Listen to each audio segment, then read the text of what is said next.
Hello, everyone. Welcome to today's webinar, The Future of Trade Shows, Insights, Activations, and ROI Measurement. I'm Maddy Ryley. I'm the managing editor at Trade Show Executive Magazine, and I'm joined here today with this stellar lineup of event professionals to dive into these topics. So before we get into the discussion, why doesn't everyone take a few seconds to just introduce themselves? Mark, do you want to start us off? Yes, thank you, Maddy. I'm Mark. I'm the CEO and founder of Explori, and I'm going to be sharing some of our analysis on the industry today to kick off the session. Greg? Hi guys, Greg Topalian. I'm the founder of On Deck Ventures and still chairman of Clarion events. Sarah? Hi, everybody. My name is Sarah Gannon. I lead the corporate event team at MathWorks, which is a software solution provider out of the Boston area. I'm really excited to be here. Emil? Hi, everyone. Emil Davis. I'm the Managing Director of Business Development at the American Institute of Architects, AIA. I'm also IAE board member, part of the executive committee, serving as the secretary and the treasurer. Been at AIA for 3 years. Prior to that, I was at the Society for Human Resource Management for 26 years. So thank you for having me. Looking forward to an engaging conversation and lots of ideas sharing. Thank you. Dean? And me. Hi, everybody. I'm Dean Armentrout, Senior Director of Global Experiential Marketing at Zendesk. Zendesk is an AI customer service technology company. And I've been in the industry over 25 years at a variety of fun brands. Awesome. Now that we're all familiar with each other, before Mark presents the findings from the Explori Channel Insights report, I want to point out there is a chat and Q&A function in the platform. So if you have any questions during this discussion for the panelists, feel free to pop them in there. We're going to periodically visit that throughout the conversation and get some of your guys' questions all answered. So to really dive in, Mark, do you want to start with presenting the report? I sure do. Give me 1 second. Okay, is that sharing? There we go. So this all kicked off with the annual round of industry analysis that Explori conducted last year, and we were sharing this with many corporate and trade show organizers throughout the sort of latter half of the year. We analyzed thousands of events that are surveyed, trade shows that is, that are surveyed on the Explori platform to understand the trends in terms of the performance of trade shows from the exhibitor's perspective. And as you can see from all these wonderful headshots on screen, we also enriched the analysis with some qualitative research, interviewing key players from the trade show organizer world, from prolific corporate exhibiting companies, including Dean, who's with us today, and from event and experiential agencies as well as other suppliers to get a kind of complete lens on the industry. And so I'm going to dive straight into some of the kind of long-term performance trends that we've seen in our data. First of all, here we're looking at the 4 of the overarching metrics that we benchmark across the trade show industry. And these are global running benchmarks that we're seeing, first of all, for satisfaction, for likelihood of return, for net promoter score, and for the importance rating of the individual event. And as I'm sure you'll all observe, after the pandemic, every single one of those KPIs saw a significant jump. Our initial interpretation, like many, was that this is a honeymoon period. People are glad to have trade shows back, and perhaps as the business model hasn't fundamentally changed, we will see the results settle back down to pre-pandemic levels within a cycle or two.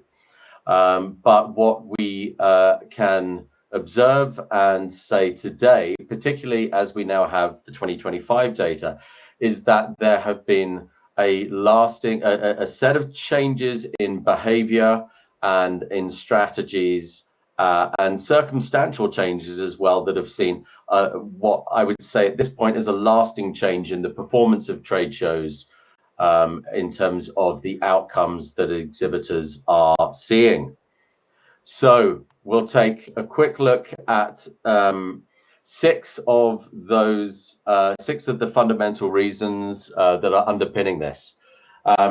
It'll be no surprise to any of you on the call today that in a world where costs have significantly increased, exhibitors are being much more selective in terms of where they exhibit and how they exhibit and sponsor at events, how they turn up, how many people they bring onto their booths, and the mix of people that they bring onto their booths. The average exhibitor has had a real change up in terms of how they participate. And of course, that is contributing, substantially to the overall improvement outcomes that we're seeing. While attendee numbers are not up for many events, attendee quality is most certainly holding its own or further improving. And there are a couple of key reasons for that. Firstly, the cost of business travel means that large organizations are now having to send fewer people to key industry events than they previously would have done, but they're sending the right people. And of course, trade show organizers have been doing really great work improving in the personalization of attendee communications, as well as in investing more in content, more in networking formats, one-to-one formats, a lot of things that trade show organizers have been changing up that are improving the value proposition from the exhibitor's perspective. Back to exhibitor behavior, we've seen a shift where most certainly fewer exhibitors are targeting on total lead volumes, which is a bad strategy fundamentally. More of them are focusing on lead quality and on pipeline quality, pipeline breadth that they're gleaning from shows.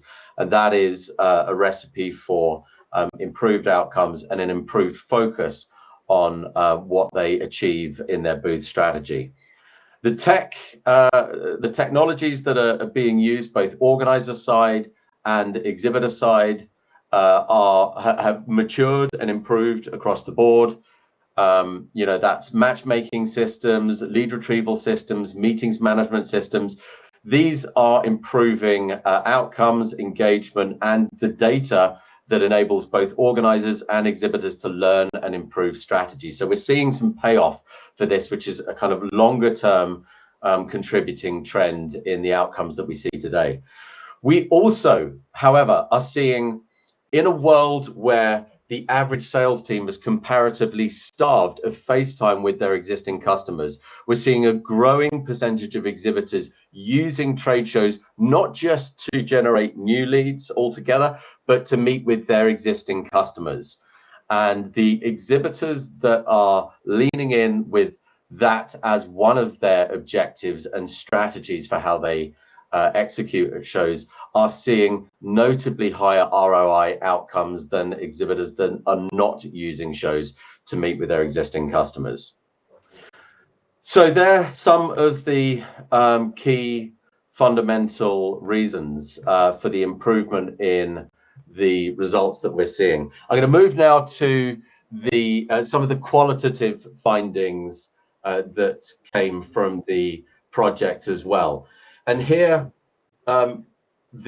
particularly prominently from the corporate interviews that we executed, it was really clear that, and I don't expect you to read all of these, I'm going to sort of summarize the points, that more and more corporates are talking more about how they want to show up at events and how they don't necessarily just want to be confined to a booth as a shop window. More brands want to activate off the booth. They want to be more involved in thought leadership in the event. And there was a lot of talk in the qualitative research from participants saying that they place a real value on the energy of certain events. and the immersive experience that certain events provide over perhaps some of the more traditional style trade shows, and how those factors are conducive to being better environments to brand activate in. And so this started being a conversation really about the different event formats that are emerging nowadays. And of course, we've seen the emergence, particularly in the last decade, of more and more events that are kind of clumsily categorized as B2B festivals, kind of separate from trade shows. Here I'm talking events like Money 2020, Black Hat, Shop Talk, Web Summit, Manifest, Future Fest, Cloud Fest, and so on. These events, they aim for a smaller audience of more senior individuals, more C-suite individuals and senior ranking buyers, and they don't aim to represent the broadest market on an exhibit floor of potential suppliers. They aim to engage brands in fewer brands, leading innovators, leading market-leading brands to brand activate in a more immersive way in those styles of events. So this was an invitation for us to analyze the outcomes that different event formats see. So we sliced Explori's quantitative data between a cohort of those B2B festival events versus traditional trade shows. And what we were able to see, despite the fact that corporates, whether they're exhibiting or sponsoring at a B2B festival, they spend significantly more very often in those environments. They're reporting higher satisfaction and higher net promoter scores than in the kind of more traditional style trade shows. So this is definitely a starting point for a conversation today about and really to continue this conversation rather about formats and expectations that corporates have and how they want to show up and activate at events, and what different whether it's trade show organizers or conference organizers, what different third-party event planners are doing to enable brands to activate in the way they want to show up. The final topic is measurement. No surprise, we all know that the cost of participating in trade shows has really increased. Here, Explori's research people aggregated a number of credible primary research sources into the increased cost of live events. And we simulated an effective line of event industry inflation versus the real rate of US inflation in the period that we've experienced since the pandemic. And of course, as costs increase, the demand for improved measurement really increases as well. More and more forces within corporations want proof of value, proof of ROI. And so the research themes that came out here were not just that that corporations know that they need to do more with their own data, their own analytics, to tell an improved story about the outcomes that they and the objectives that they achieved at the trade shows that they participate in. But the dialogue was also about how corporates now want and even expect more from trade show organizers to help them tell that story. And so the sort of standout trends being that they want faster data provided from organizers after the event. They want more consistent data. They want fundamentally a bit more transparency. And they want more reliable reporting on the target customers that were of interest to them, that were in attendance at the event. It's that type of data that came out prominently in the research findings. And so today we're going to continue that conversation. Maddy introduced with both voices from the corporate world and voices from the trade show organizing world to take this further. Ultimately, just to quickly summarize, we have a healthier channel with better exhibitor outcomes than we've had for many, many years in the past. All the metrics are on the up in terms of NPS, satisfaction, and so on for exhibitors. And exhibitors that are leaning into shows to exploit the opportunity to meet with their existing customers are seeing improved ROI outcomes. Different formats offer different advantages, but we're definitely seeing that the satisfaction and NPS outcomes from that kind of cohort of more B2B festival style events show advantages over traditional trade shows. And so part of today's conversation is formats. And finally, to the point I've just made, measurement's not going to go away. Events aren't necessarily going to get cheaper. There's always going to be a demand for improved ROI and reporting. So that summarizes everything that I wanted to present to kick off today's session. Thank you. Thank you, Mark.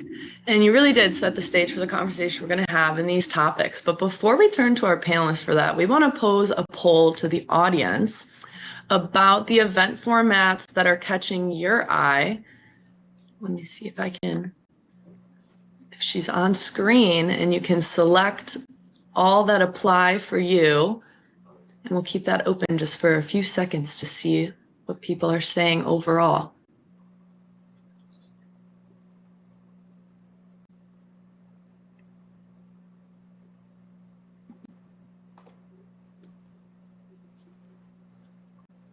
Nice. Looking at this, it looks like the customized sponsorship and exhibit packages are very popular. Hosted buyer and meeting programs, along with those topic and SME-driven networking opportunities, are also very popular. So that is good to see, because these are all things we're about to talk about. Let me take that off the screen. Now, turning it to our panelists, I want to kind of look at the event producer side of things first. Greg and Emil, when you're thinking about event formats and elements that are really inspiring you today and maybe have some aspects that you want to maybe incorporate into the events you're involved with, what do those look like, and what are the things that are catching your eye this year?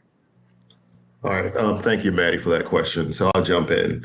So our largest event, our flagship event, is the Conference in Architecture and Design, AIA. So for that event, it's a huge conference. So we have about 15,000 attendees and about 600 exhibiting companies and about 50 or so sponsors. And so within that format, we have 3 general sessions, about 300 concurrent sessions.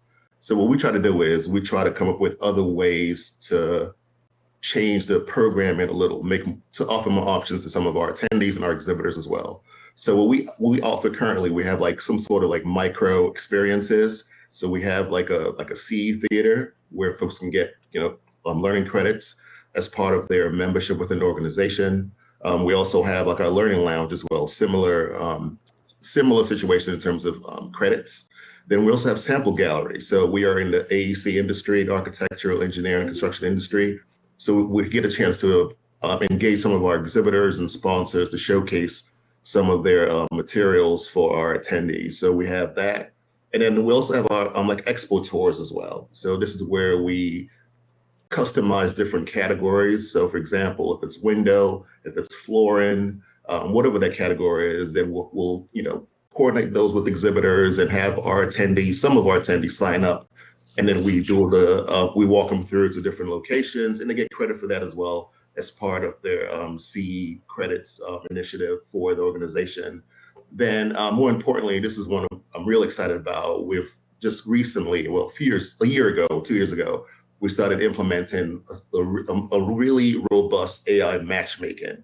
So for example, if Sarah signs up for XYZ session, she automatically gets recommendations of those exhibitors under those categories in terms of product and services. So that helps, enhance and, help Sarah plan better pre-show, on-site, and also post-show as well.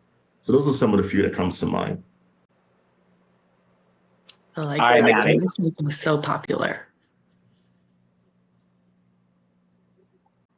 So just to Emil, great stuff, but I'll try to give some slightly different kind of answers. So for me, I think the biggest challenge and the biggest opportunity we have is really just around human connection. That I think more than ever, people are looking for, I see heads nodding, people are looking for their tribe. They're looking to feel connected to others with similar problems, others that have similar interests. So anything we can do. And it's interesting, you talked about all of the models. It's in all of those models. So hosted buyer events, I adore those. Those are all about getting the right people connected in a more meaningful way after 2 or 3 days in a small environment. You don't have leads, you have friends. Great model. The festival piece, I think, I don't see it as a different model. I see it as a way of engaging. Any show could have a festival vibe to it. So I think the idea of creating more intentional connections, whether you're matching people, whether you're just creating meeting spaces where those things are happening organically, the parties you run are all potential times that you can walk away saying, I made some amazing connections there. I definitely want to go back. The other piece to me is it's fun and joy and that clearly plays to the whole festival model, which I actually love that we're now talking about B2B festivals, because I spent a lot of years doing B2C stuff. And I don't think they're really that different. I think the idea of trying to delight tens of thousands of people and have them not just say this was a practical, valuable experience, but an enjoyable one that I look forward to going back to is really, it's a challenge for us and something that I think we're starting to do well, which I'm excited about.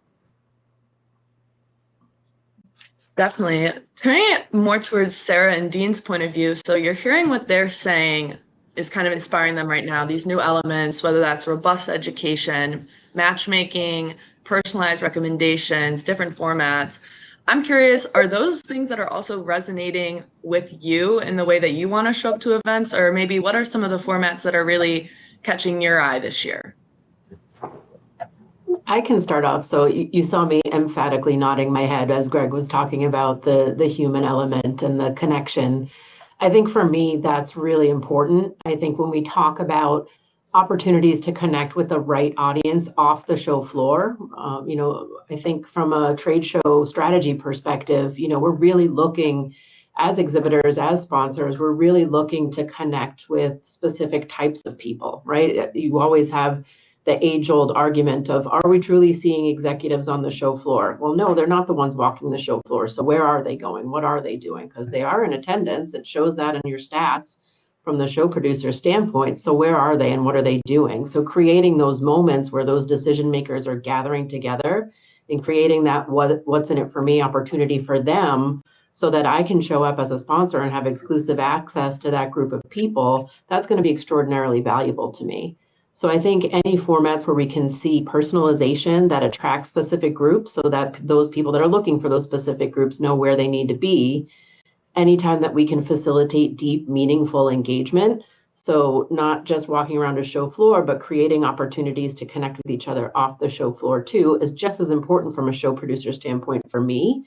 So a show producer that gets that and can really showcase how they're creating meaningful ways to do that. So for instance, I heard about a show, I wasn't there, but I thought genius, and actually learned about it, I think, from the vendor side. But there was a show that purchased all of the outlets. So all of the restaurants, all of the shows that were within direct vicinity of the show floor, and offered those outlets to their sponsors to do activations within those groups that were well sanctioned within the parameters of the show, and helped to drive their key audience to those outlets. And so it then became a real true partnership. They understood what our needs were. We understood that they were helping us, and it really it was sort of a game-changing moment for that particular show. So I thought that was a really unique way to sort of provide that additional value to sponsors. And then, of course, the last point there is also to make it measurable, with Explori and the things that Mark was talking about in the report. I would love to do that and also have visibility into who those people were that you're inviting. Who are those people that actually showed up, and making sure that we have the proper measurement strategy in place to be able to quantify that on the back end, to be able to make our follow-up that much more thoughtful and concise to those groups of people. +1 to everything Sarah said. I mean, it's like mic drop moment there, Sarah. So I completely agree. And again, if you look back to like what Mark was talking about earlier in terms of the quality of people at these shows and the quality of of leads you're getting. Again, it's not, and again, objectives are going to vary by company, by event, but it's not just about a bunch of leads. At least I hope it's not, because you have to really dive into the quality. And as Sarah was saying, if those CIOs or those executives are not stopping by your booth, which they're not, understanding where they are. So looking to exhibitors or event companies to really give us that journey, like map out, give us some heat maps in terms of where your attendee types go, where do the different levels go? Is it the manager level, director level swinging by your booth? Likely, that's probably fairly well known, but like where are those C-level executives going? Is it these other outlets or these networking dinners? And then how do we have access to those? And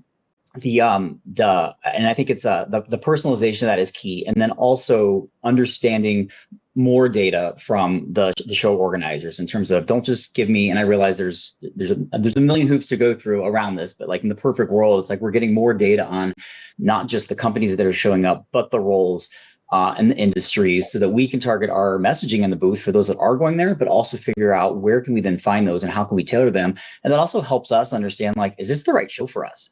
Because we don't want to invest in a show if it's not going to be the right one for us.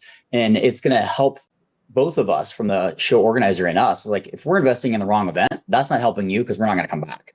And so giving us better data to figure out like what the right events are for us are ultimately going to help us have a better experience, and then potentially want to invest even more at the event the following year and really help us meet our objectives. So I love this focus on data, and I want to expand a little bit more about some things that you guys brought up, and kind of tying into that poll that we sent out to the audience about, customize packages for exhibits and sponsors. When you're looking at activations and sponsorship opportunities, what are the ones that really would move the needle for your business depending on your objectives, and which ones would really make you want to invest with an event? I'd say for us, it is the opportunity to have flexibility in what we're designing, and creativity. And again, something that's going to enable us to attract the right people. I think the frustrating thing that I run into is events that make you have a booth before you can do anything else. On one hand, I get it. On the other hand, I don't. I think, and again, it kind of leads into that whole festival conversation of like, if you make things more flexible and more engaging and more fun, it's like, hey, I can have a cool lounge and I don't have to have a booth.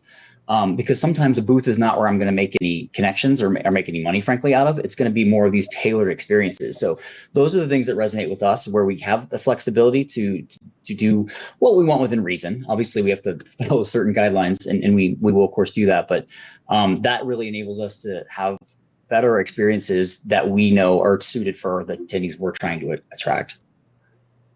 Yeah, I completely agree with that, Dean. And I think from my perspective, trade shows aren't always if you build it, they will come, right? You build a beautiful booth. It doesn't mean you're necessarily attracting the right people to get there. You do everything you can to not rest on the laurels of the booth with your pre-show activities, with your social media campaigns, with your email campaigns, with your outreach. You do all that. That doesn't necessarily mean that the right people are reading those things and engaging in that way. So for me, and I alluded to this before, it's really important to have that partnership with the show producer to help have some skin in the game too, to get the right people to where you want to go. Even if we're not, it's clear that there's very few show producers that are giving us a full book of contact information. So, but they have it. So get our message in front of those people and help drive them to whatever it is we're building. So if it's a lounge, help us promote to the right people to get people to that area. Show us that you really want to make sure that we're getting that value out of that engagement and that we're getting our ROI. Because as you said, Dean, I'm not going to go back to a show year over year over year. Gone are the days of, well, we have to be there because our competitors are there.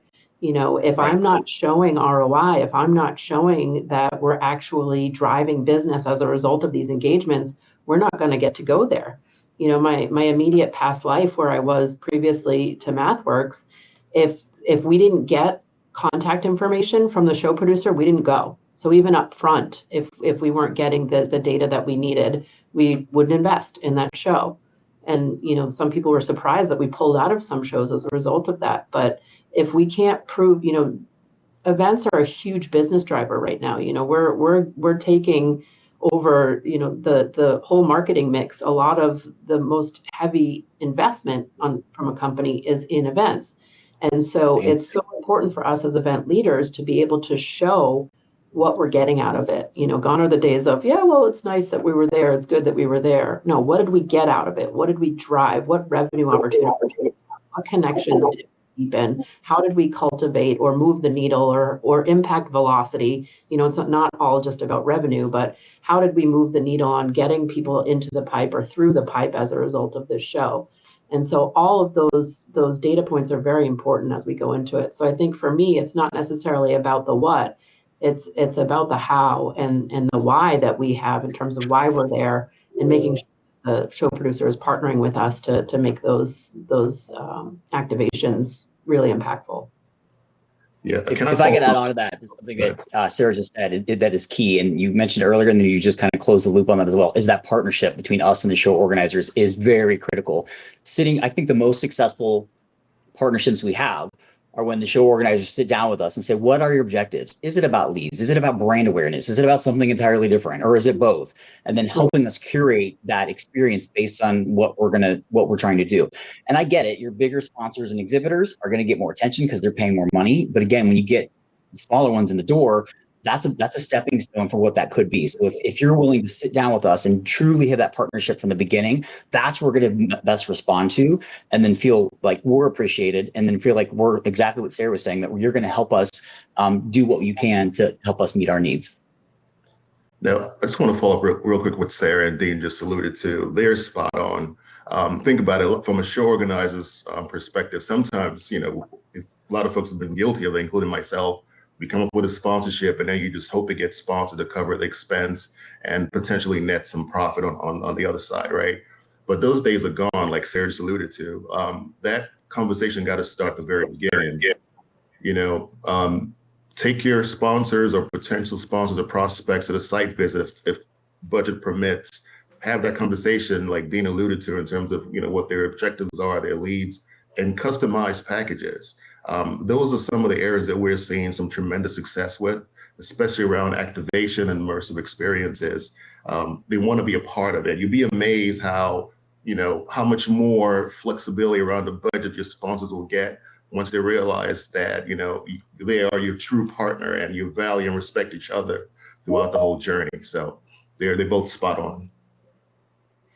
Can I ask a question to Greg and Emil, which is, do you think, I appreciate, Emil, you're citing specific examples from your show.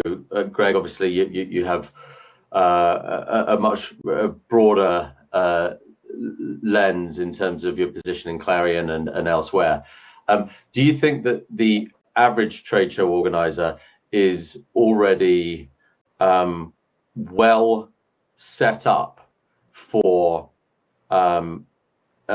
providing flexibility and commercializing that and operationalizing that for the average exhibitor on the show floor?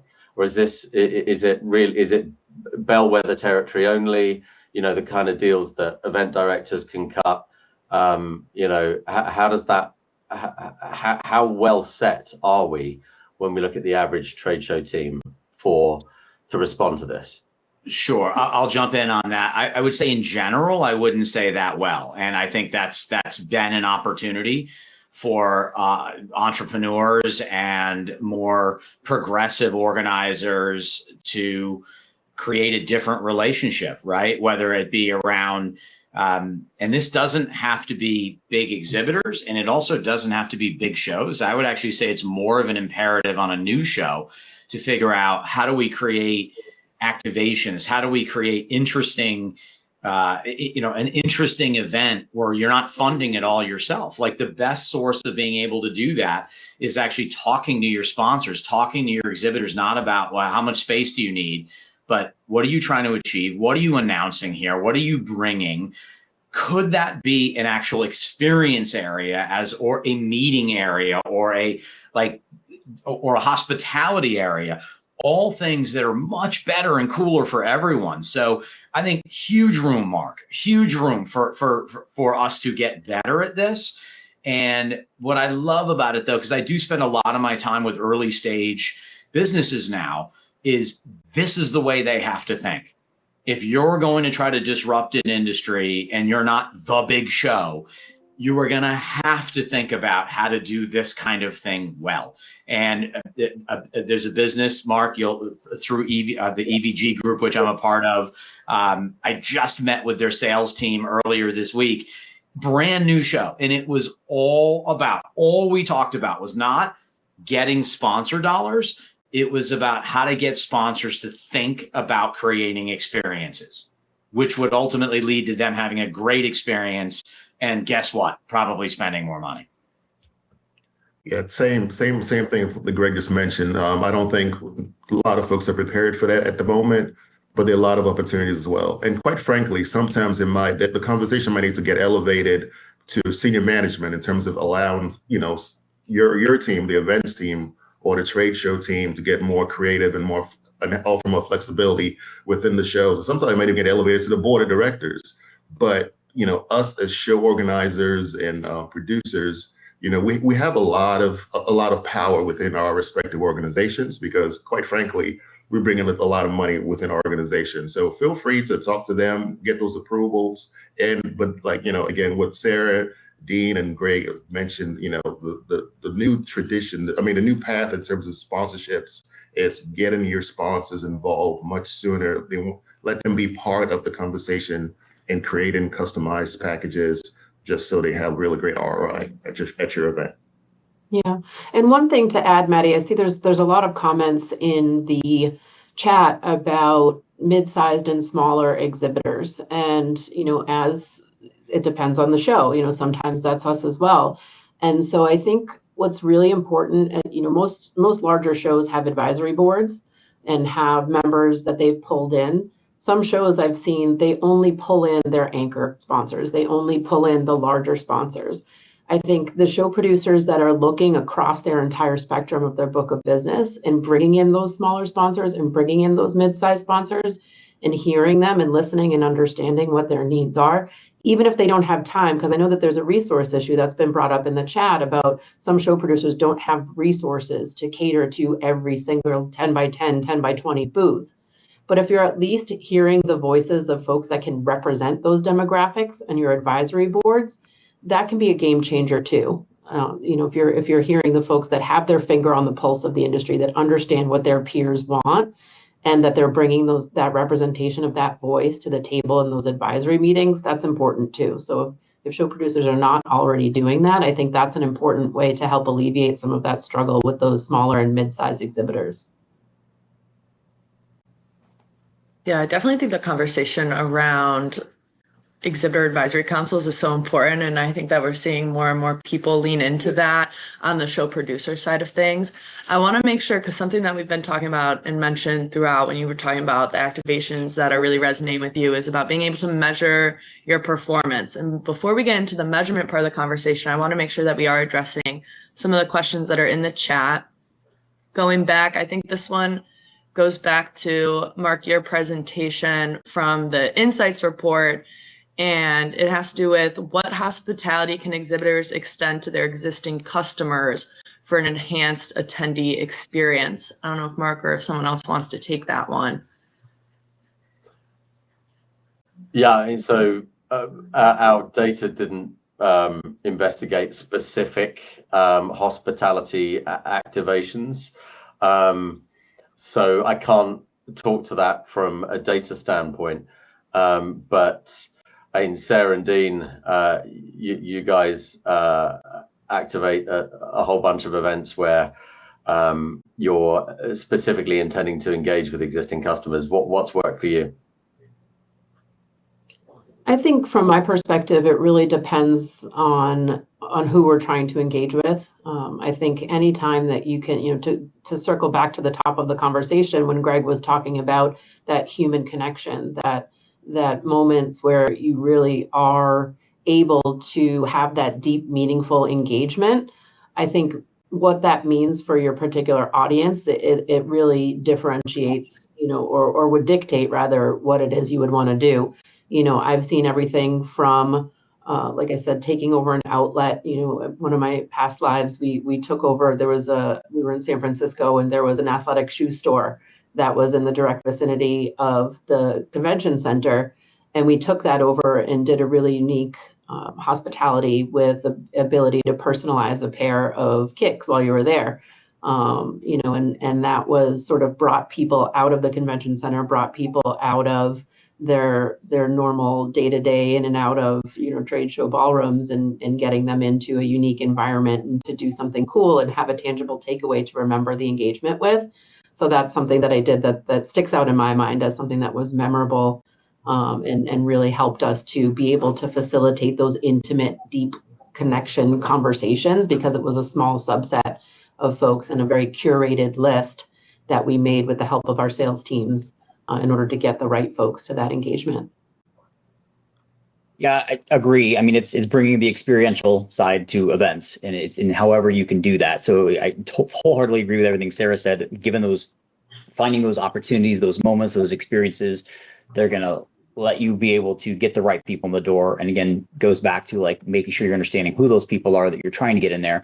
But even if you're limited to a show floor, I think, again, it's tough. We all know, like, I always love it when we have a 10 by 10 booth somewhere and our executives are like, oh, we need a big activation. And I'm like, you can't have a big activation in a 10 by 10 booth. I'm sure we've all heard this before, but there are ways you can get creative. And so it's creating that value prop, the kind of that what's in it for me, for those customers. And it's more than just swag. And some people, I'm still astonished, 25 plus years in the industry, how much some people still just love swag. But it is creating those experiences. Like we recently did a customized Nike thing too, in a small booth actually. But to do that, you had to do something for us first. You had to watch a demo, you had to have a meeting. And so if they're interested enough in what you're having to offer, that tells you like, okay, they might be a more valuable customer prospect here. Versus just somebody walking by trying to get a free pair of Nikes. And so that's where you can get that hook to get them in there, and then they get something for it. So it really is that customization, that what's in it for me piece that really goes both ways. Mm-hmm. I love that everyone's so engaged, and I do see more questions in the chat, but I do want to make sure that we get onto the measurement point of the conversation. We will come back at the end and answer some more questions, but I do want to make sure we talk about that because that's super key to this whole thing. And before we really get into it, I have another poll for everybody. Let's see, about ROI measurement and maybe where some of your greatest frustrations are with that right now. So feel free to answer that poll. We'll keep it up for a few seconds and then we'll dive into it.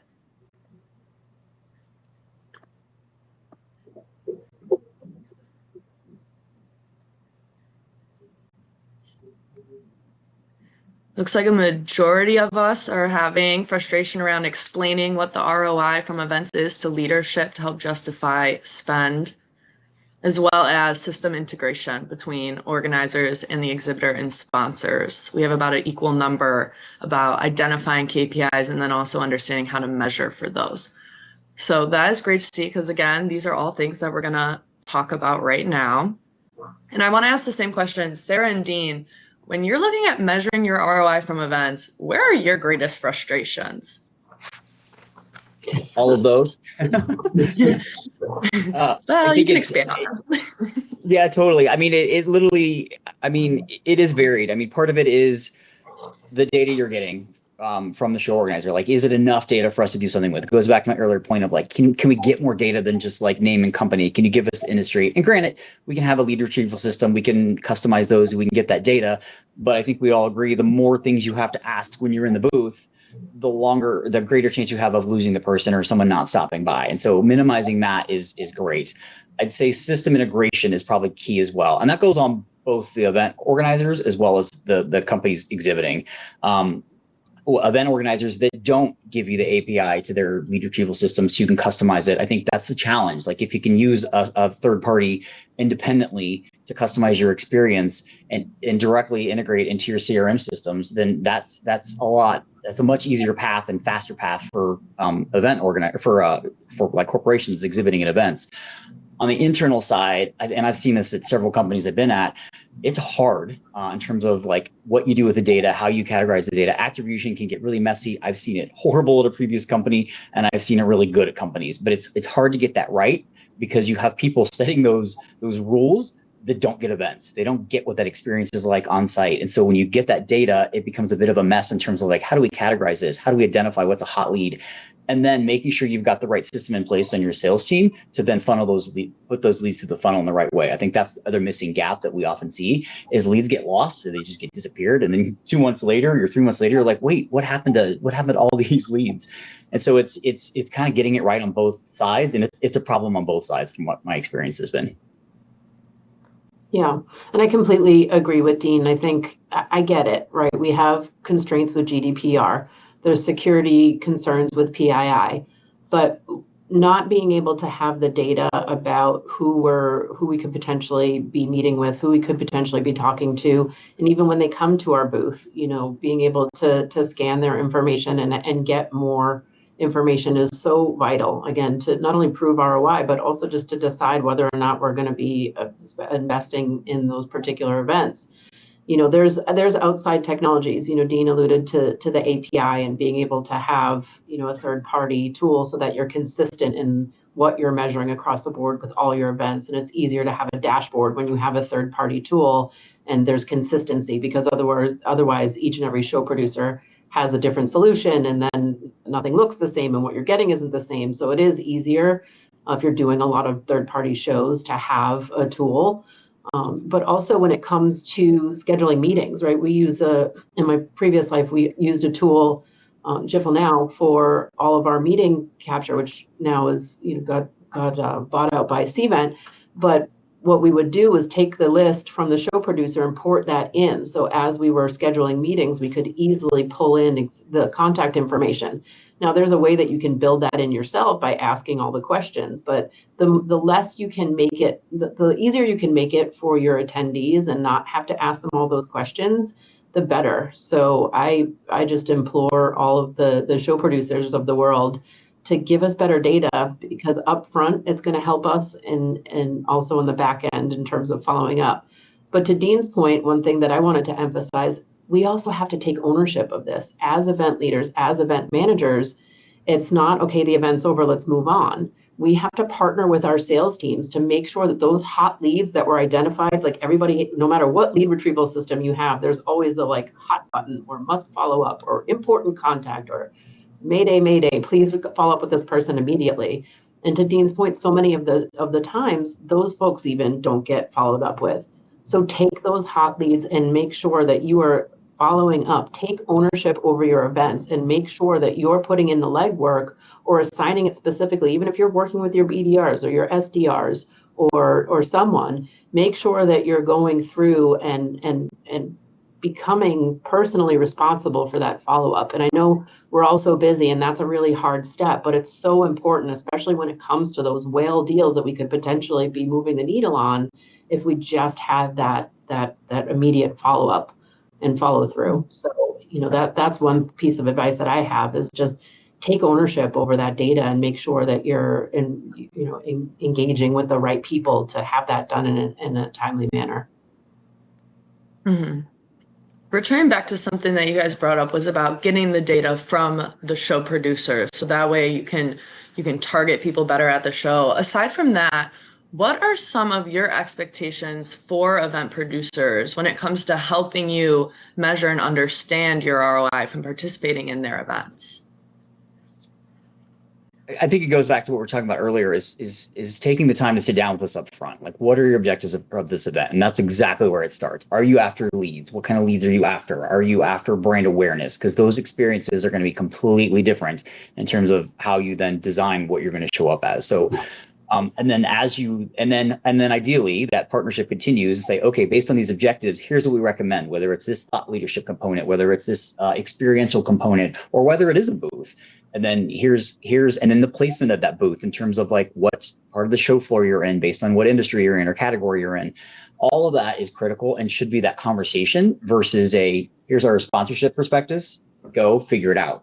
And again, like I said, I've had good relationships in that regard where the show organizers do take the time to do that. And those are the most fruitful ones and the most successful ones for our event. Mm-hmm.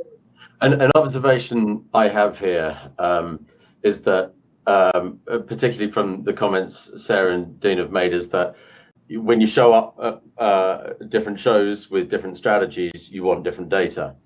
And of course, that's the same for hundreds of exhibitors at tens of thousands of events worldwide.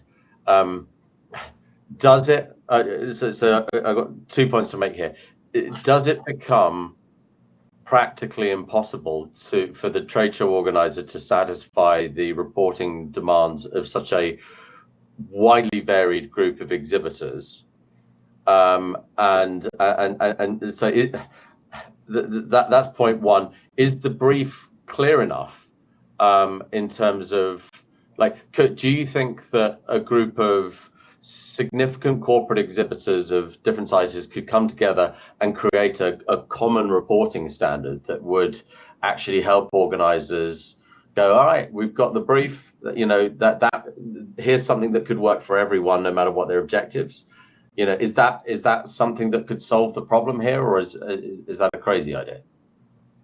I think so. And again, certainly didn't. I mean, here's all the things that we would love. Never said it's going to be easy for show organizers to figure it out. And I'd love to know, like Sarah and other folks' thoughts on this too. Is like, I don't know that it does need to be different data. To your point, Mark, it could be a standardized set of data, and then as a corporation exhibiting, as an exhibitor, I can then parse out what data I need. Like to Sarah's point earlier, if you're telling me where these executives are going, great, that's key for me for these objectives of this event. Some other exhibitor may not care because they have different objectives. But yes, if you have that standardized set of data that kind of the global community could agree on, I think that would really help. Yeah, I would agree with that, Dean. I don't think it's specific to each engagement, but I think just making sure that we have data, because to Dean's earlier point, some shows will just give you a name and a company name, and you've got to then implore a third party, a Sixth Sense or a Zoom Info or something to fill in that data, and then you're just spending more money, and then the validity of that data, is that current? And there's a lot of just questions where you could have just got it from your show producer, saved a lot of time and money and effort. I understand, again, GDPR, PII, it's a concern, but build in the proper guardrails within the registration services to account for that. Bring it, have that opt-in and opt-out opportunity for everybody. Make sure that's built into the registration process so that you're able to legally provide, more robust data. And I think too, not putting everything, on the show producer. I think it's really important from a planner perspective to ensure that we have the KPIs. Like what do these events need to be for us? What are we, again, are we okay with the spray and pray and just having a booth and just getting our name out there? Perhaps that's our goal. Our KPI is volume because of the fact that we're just trying to generate awareness. You have to understand what you're there for and what it is you're trying to do, and really make sure that you have the right objectives and KPIs in place up front, and then you build your measurement strategy around that to support that. Because if you're just saying, oh, we need more data, for what? What is it that you're trying to do? What are you trying to accomplish? And once you can answer those questions for yourself in a clear way, then it's a much more, it's a much easier ask in terms of what exactly you need. So I think that's important. Yeah, so I'll jump in real quick from a show organizer's perspective. Just like Sarah and Dean mentioned, data is king. It's the most important thing needed from our exhibitor and our sponsors. So it starts at the very, very beginning. So before we open up registration, our team, the exhibitor sponsorship team, our sales team, we will meet with our marketing team just to go through the process as to what sort of data we're trying to capture. So for example, decision-making capabilities. Are you looking to secure a new product within the next 1 to 2, 3, 4 years? What sort of range do you have around budgeting? So we get all that information, and we get those questions from our exhibitors. So the previous year, we engage our exhibitors on a regular basis through newsletters, open hours, on site. So we get all their needs and stuff. So come the following year, we have what's needed to help us capture that rich information during the registration process. But the key is from an attendee's perspective, us as show organizers, we have to establish to them that the expo and the sponsors and our exhibitors are part of the whole entire experience. So meaning that if they're looking to come in to learn and have a good time and network, the exhibitors and the sponsors are part of that equation as well. So based on that, we get like really, really high opt-in rates at the onset when folks register. So when we provide data through lead retrieval or other methodology, and again, I mentioned early at the very beginning, the matchmaking piece, our exhibitors and sponsors, for the most part, are extremely happy with what we do. But the thing is, we've got to establish that from the attendee perspective, from the attendee side, that the exhibitors and sponsors are part of the whole entire experience. Emil, I think it's an important note, right? We're really kind of not talking a lot about the attendees' experience here. And I think I annoyed Sarah and Dean on one of our prep calls because I was kind of, maybe not Dean, I don't know. I thought a little bit. So my philosophy is really our number one job is figuring out what that attendee wants, what kind of experience they're looking for. And if we can create that for them, our promise to you is we will get the maximum number of those people in the room and engaged, right? So while we very much, and the economics of our business is contingent on people, our sponsors being happy, it can never be at the expense of the attendee. And that is one of the things that while we want to give you what you want, we want to say, yep, here they are. Carlos made a great comment there that it wouldn't be a great thing if we have thousands of high quality attendees that are just inundated with meetings requests when they want to navigate this experience themselves, right? So that is just a tricky part of being an organizer is you have two customer groups and your job is to get them to both be really happy. But my default has always been that audience is the magic. If there's magic in the room, it's us figuring out how to have them excited to come and then to work with you to create something that will help excite them, right? Like that's the combo. So I wish there's moments I wish I could say, oh, we could do that. We can send you all that. It kind of flies a little bit in the face of what it takes to actually delight that audience side. So just wanted to give you a contrary point on that. No, definitely didn't ruffle our feathers. I agree with that. And I think at the end of the day, it's easy for us as exhibitors, like this is what we need to be successful. But you're right. At the end of the day, if the attendee experience is not rock solid, those attendees aren't going to come back, and neither of us are successful. And so, wholeheartedly agree that's key. Emil, I think it's fascinating that you've mentioned the matchmaking a few times. And if I think of what we do at our first party events, our own events, is like we're doing that. We're doing this customization. We're doing this personalization. We're connecting the right customers to each other and to our products, et cetera. And so, leveraging that more on trade shows, I think is critical. And then that totally addresses kind of what Greg's getting at as well in terms of like, what is this attendee experience? How do we make this the best thing possible for you as an attendee so that you're getting the most out of this event? And I'm going to benefit from that as an exhibitor as well. Can I point about your proprietary events, Sarah and Dean? Have you guys figured out reporting and data for your sponsors at your proprietary events? Have you got a standard for that trade show organizers would benefit from? Put us in the hot seat. Like I said, just because we want it doesn't mean we have it. I'd say potentially not. And I think as running first party events and doing both, you kind of get what your sponsors are going to want. But then again, you run into the exact same issues that Sarah talked about, GDPR and PII and et cetera. So it is finding that sweet spot. Have we gotten it right yet? I don't know that I can say yes, but Sarah, I'd love to hear what you're doing. Yeah, I think from our perspective, a lot of the times our folks that are coming are our partners. They're folks that we have deeply embedded long-term relationships with that have a lot of skin in the game in terms of making sure that the people that come to our events are, to Greg's point, surprised and delighted at every turn. So I think because of the fact that we have those deeply rooted relationships with them, we're having those conversations in terms of, what do you need? What works for you? And we're sort of bringing them along for a lot of the engagements. We don't have speaking in some of my previous engagements here, large user conferences where we had a pretty significant show floor. We didn't really have a lot of sponsors, and we purposely kept it intimate so that there was a lot more opportunity for people to meaningfully connect with all of those sponsors. So I think that was never, for our user conferences and things like that, that wasn't really a huge driver for us. It was nice to have the money to supplement our budgets. But I think for us, it was more about the experience with the content, more of our social engagements. And the show floor wasn't necessarily, a huge impact for us. It was how we brought those partners along with those other engagements, how we incorporated them into our social events, how we incorporated them into our meals, how we incorporated them into other opportunities that were more meaningful to them, thought leadership on stage, helping to co-present content with us.